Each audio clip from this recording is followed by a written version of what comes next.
Morning, Mother. Just after work. Came to see you're all right. As you see, dear. Fine. Time for a coffee? Quick one. Pass me a mug, then, dear.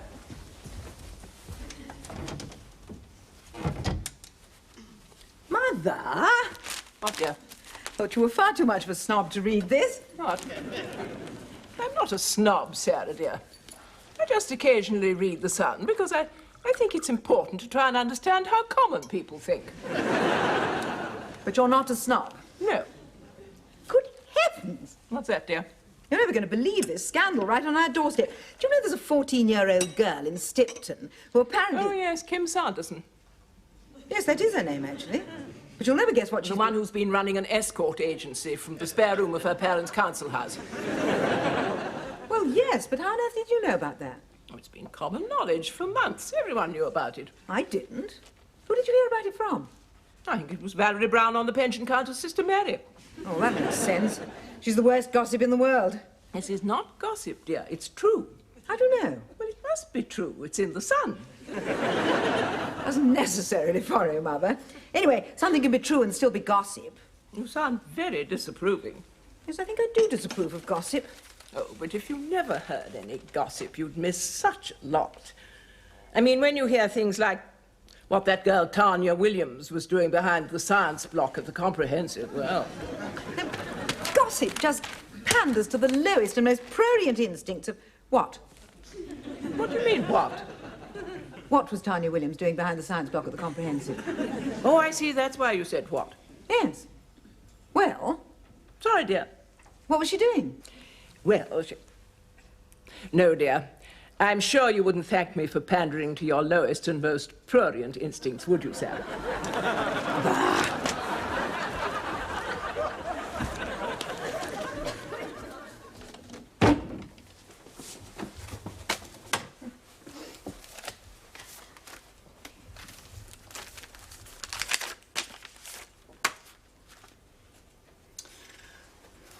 Clare! Clare!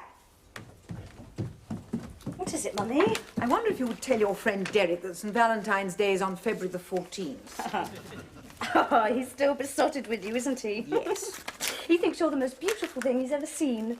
Just shows how limited his experience is. You should be flattered. A lot of women in their 40s would give anything to have a 17-year-old toy boy besotted with them. Derek is not a toy boy. He's a emotionally immature adolescent with pimples. I'd be very glad if you'd tell him that this one-sided puppy love is beginning to make me extremely angry. Well, I'll try. Trouble is, Derek thinks you're even more beautiful when you're angry. Oh, shut up. Hey, Clare! Do you know there was something in the paper this morning about a girl in Stipton? Oh, Kim Sanderson and the escort agency. Yes. First I'd heard of it. Really? I thought everyone knew about that. Well, I didn't. Honestly, Claire, it makes me feel as though I'm completely out of touch with everything. Well, you are, Mummy. You always have been.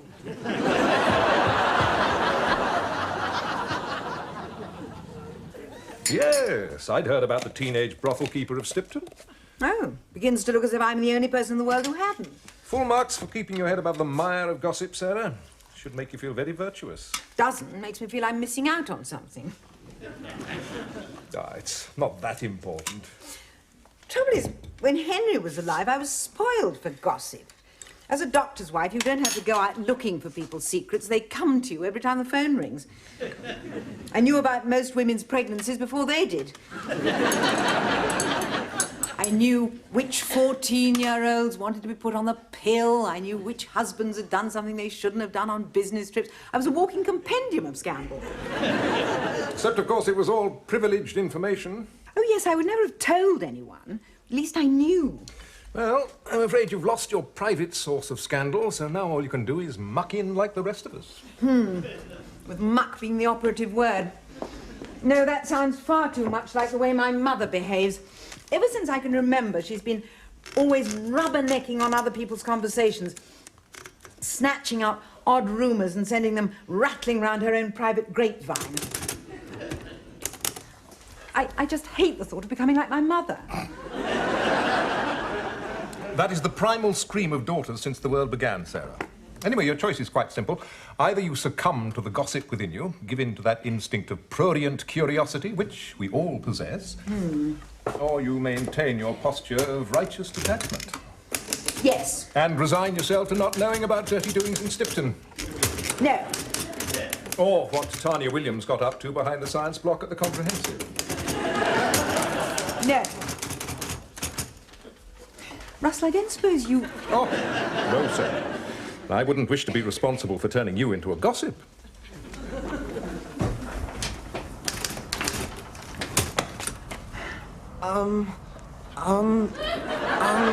Derek, no, please, could you stop? These are for you, Sarah.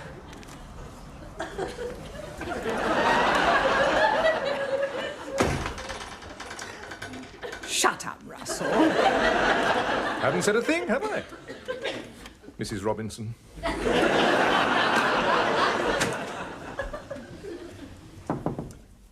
Come in, Sarah. Evening, Mother. Clare said you wanted to see me. Yes, Sarah. I'm extremely angry. I will not have you going round saying I'm a gossip. What? You've been going round saying I'm the sort of person who's always rubbernecking on other people's conversations, snatching up odd rumours and sending them rattling round my private grapevine. Where on earth did you hear all this from? Valerie Brown on the pension counter's Sister Mary. She got it from Valerie, who got it from Bob Grattan, you know, Russell's friend. I know. Just because I show an interest in the world around me. I call it slightly more than an interest, Mother. Anyway, it's frequently very important that the truth should come out.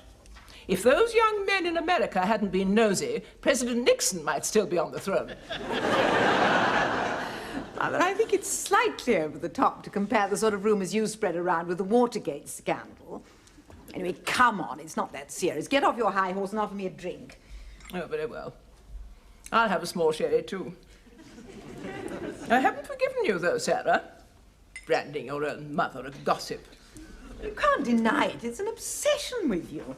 I mean, you'd only have to hear some wild gutter press rumour like, well, I don't know, the vicar was having an affair with a Sunday school teacher, and you'd have it all round the town in 10 minutes. Is he? What? Having an affair with a Sunday school teacher? Oh, it doesn't surprise me.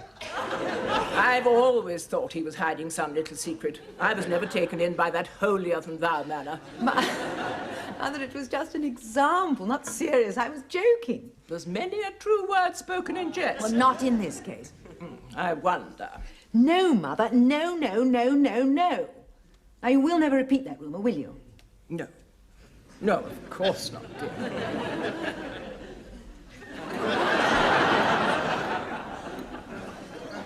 She loves me. She loves me not. She loves me. She loves me not. She loves me. She loves me not. She loves me. Oh, really, Derek, I do wish you'd leave those flowers alone. But Auntie Mary, all I'm trying to... She loves me. She loves me. Hello? Mary, are you alone? Oh, yes, Eleanor, dear, I'm alone. Well, except for Derek. He doesn't count. No, of course not. Well, Mary, you're never going to believe what I have to tell you.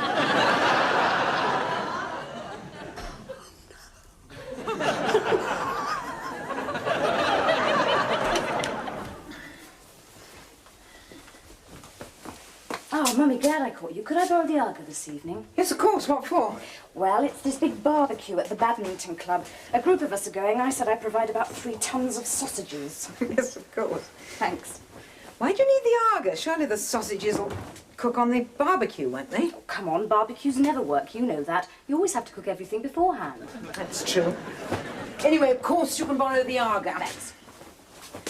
Derek's a member of the badminton club, isn't he, Clare? Yeah. You had a word with him? I've tried. Didn't convince him?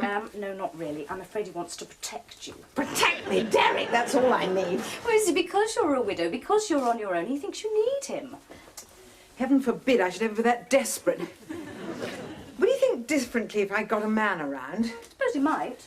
Well, look, invent one for me, please. Tell him I've got someone to look after me. A lover? Yeah, all right, if you like. Invent anything so long as it gets that poor moonstruck boy off my back. All right. Who are you going to the barbecue with? Oh, usual crowd.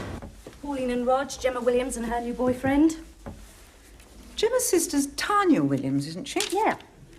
The one there was that scandal about. What? Oh, you mean that business at the science block behind the comprehensive? Yes. Yeah, that was quite funny, actually. Yes. I never did hear exactly what happened there. Now, Mummy, you don't want me to start spreading local scandal, do you? No, of course not. I was just curious. Anyway, if it's local scandal you're after, there's a much juicier one just broken. Oh, yes, what? Would you believe the vicar having a fling with the Sunday school mistress? No. What's the matter? Did you get that from your grandmother? No. Oh, thank heavens for that. What's it all about? I heard about it from Paul Carver, who works in the Building Society. Well, that's all right, then. Funny coincidence, though. Why? Well, it must mean it's true. Mummy, what on earth are you talking about? Never mind. Well, we shouldn't really be that surprised about it. I mean, the history of the church is littered with the doings of dirty vicars. Yes, I suppose so. It's funny, though. You always seem so prim and smug. Primness and smugness go with the job, Sarah. But surely, I thought you didn't listen to gossip. No. Well, not normally. I was rather suspicious about this at first. But I think there must be something in it. I mean, I heard it from an independent source. Who? Clare. Is she independent? Now, what I mean is, she didn't hear it from my mother. Oh. Sorry, Russell. For reasons I needn't go into, if it had come from my mother, I'd know it wasn't true. Ah. But as it is, Claire heard it from someone completely unconnected with us. Who? Bloke she works with at the Building Society, Paul Carver. Oh, yeah. Bob knows him. They played squash together. Played yesterday, actually. Ah. So I expect Paul told Bob about the vicar and he told you? Other way round, more likely, I would think. Oh? Yes, I should think Bob told Paul. Why do you think that? Well, I'd mentioned it to Bob the day before yesterday. Where did you hear it from? I've been told about it at the post office. You know that woman on the pensions counter? Valerie Brown. Yeah, that's right. Well, apparently she'd heard it from her sister Mary. Sarah? What's the matter, Sarah? Oh, Russell.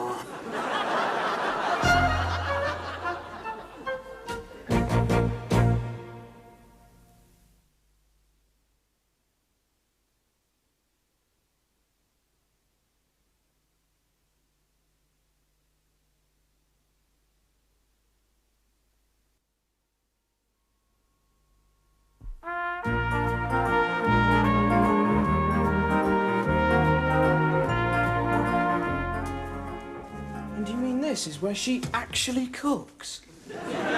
What? This is where Sarah cooks. Yes. Goodness, that's wonderful. And this is the egg whisk she actually uses. Yes. When Mummy wants to whisk eggs, that is the egg whisk she uses. Oh, how marvellous. Derek! What? Look, you know it's hopeless, don't you? You and Mummy. It's all right, I know. The course of true love never did run smooth. It'll work out. She'll come round to my way of thinking in time. I honestly don't think she will, Derek. She will. She'll realise that she needs me to look after her. She's got someone to look after her. What? You mean she's got a man? A lover? Yes. Who? Well, Mother! There's Mummy now, Derek. Look, you better go out the back way. All right, and tell me who her lover is at the barbecue.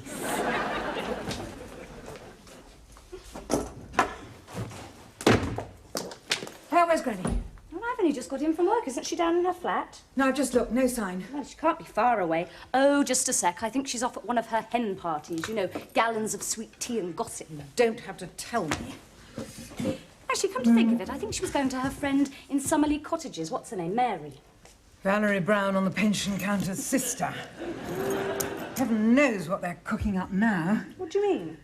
Well, it's just that your grandmother's been spreading the most ridiculous rumours. You know that nonsense you mentioned to me about the vicar and the Sunday school teacher? Yes, why? Isn't it true? Of course it isn't true.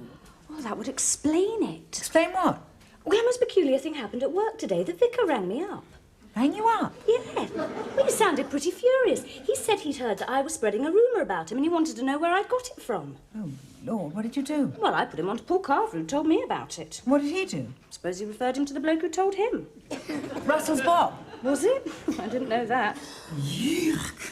I wonder if Mother realises what she's unleashed this time. Why is she incapable of keeping her mouth shut? Here we go. Wish me luck. Why? Who do you think it is? Just imagine it's the Church of England solicitors. Hello? Sarah, it's me. I thought I'd better tell you. Bob's just phoned, the most peculiar thing. Don't tell me. He's had a call from the vicar. Yeah. How on earth did you know? Well, it's just becoming horribly predictable, Russell. Well, anyway, apparently the vicar sounded pretty steamed up and was trying to track down where this rumour about him had started. So Bob told him that he'd heard it from me and that I'd heard it in the post office. So the vicar was going to get on to Valerie Brown. I get the picture. You reckon Mother can expect a call soon? Well, I would think so. So I thought I'd just better ring to warn you so that you can warn her. Thanks. I don't know, there's a lot you can do. Precious little, I should think, but thanks all the same. Bye. That'll be Granny now. Right, Mother. Time for a showdown.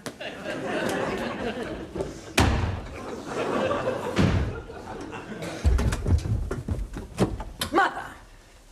Oh, hello, Sarah, dear. I thought we had a little rule about knocking on doors and respecting people's privacy. Respecting people's privacy, that's wonderful coming from you. Listen, you know what you've done? What, dear? Well, you know that rumour you've been spreading about the vicar and the Sunday school teacher? Yes. Well, somehow the vicar has found out about it. I know, dear. And he's extremely... What? You know? Yes, I met the vicar on my way back from Mary's. Oh. That's why I was a little later than I expected to be. Ah. Goodness, he was in a terrible mood. Well, I'm not surprised. Demanded to know how the rumour had started. Well, I hope you told him. Oh, yes, I most certainly did. Well, thank goodness for that. Yes, I told him exactly where I heard about it. I told him you told me. What? Well, you did, dear. Now, you can't deny it, Sarah. Anyway, he's very anxious to see you. He said he'd be round very soon to have a talk with you. But, Mother! It sounds as though there's someone at your door, Sarah, dear. Don't you think you'd better go and answer it? But I...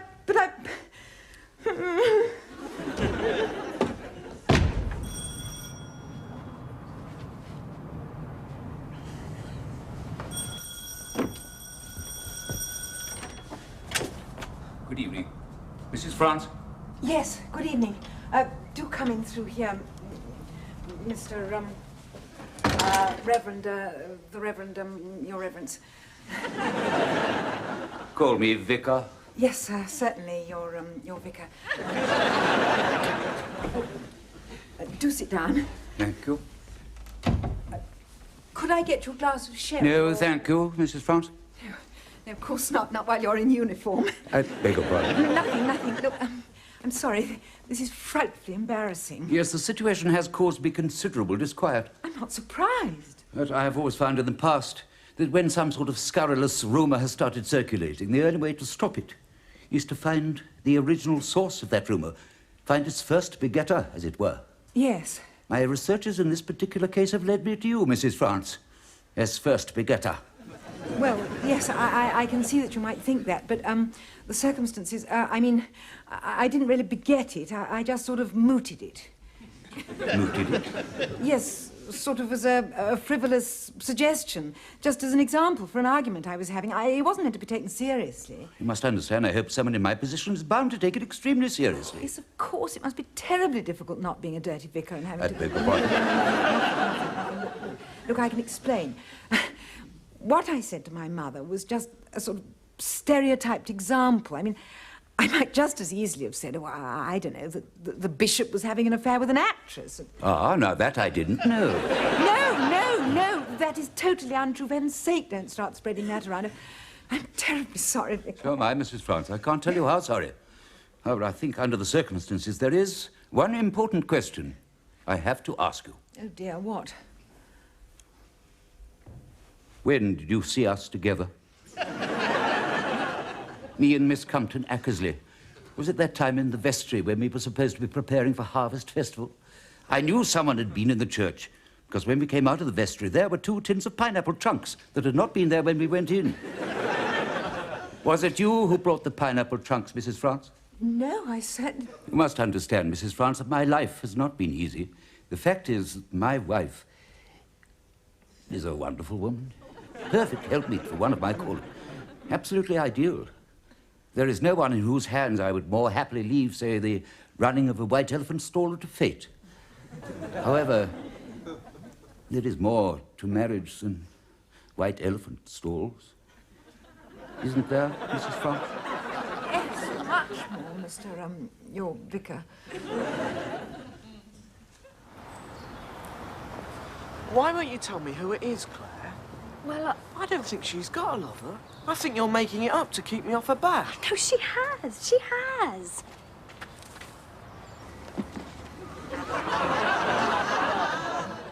Look, you won't tell anybody about the affair, will you? All right. It'll be our secret. For everything.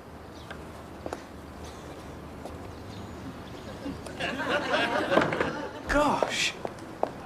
Is that her lover? Yes.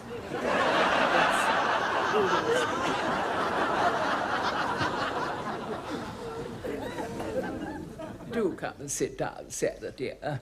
I've poured out a drink for you. I'm not talking to you. Sarah, dear, I realise that I put you in a slightly unfortunate position. Slightly unfortunate. And I do feel properly contrite for having done so. I do understand now how easily that poor vicar could have found his name plastered all over the Sunday papers. Yes, well. But don't worry, I've put a stop to the rumour. Aha! Once a rumour like that gets started, no amount of denials can undo the damage. You underestimate my network, Sarah. If President Nixon had employed me after Watergate, there'd never have been any scandal. No, all I had to do was to put the right words into the ear of Valerie Brown on the pension counter, Sister Mary, and I'd killed the rumour stone dead.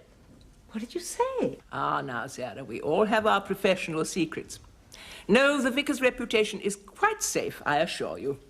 No one would put an unwholesome construction on the situation now, not even if he and Miss Compton Ackersley were found naked in the vestry together when they were meant to be preparing for the Harvest Festival. I'm sure the vicar will be relieved to hear that. Well, yes, I'm sure he will. Very relieved. I say, Mother, it wasn't you with the pineapple chunks, was it? Nothing, just an idea. Anyway, thank goodness it's over. And thank goodness I never started talking to you about the bishop and the actress. What's that? Nothing, Mother, nothing. Oh. So are we friends again?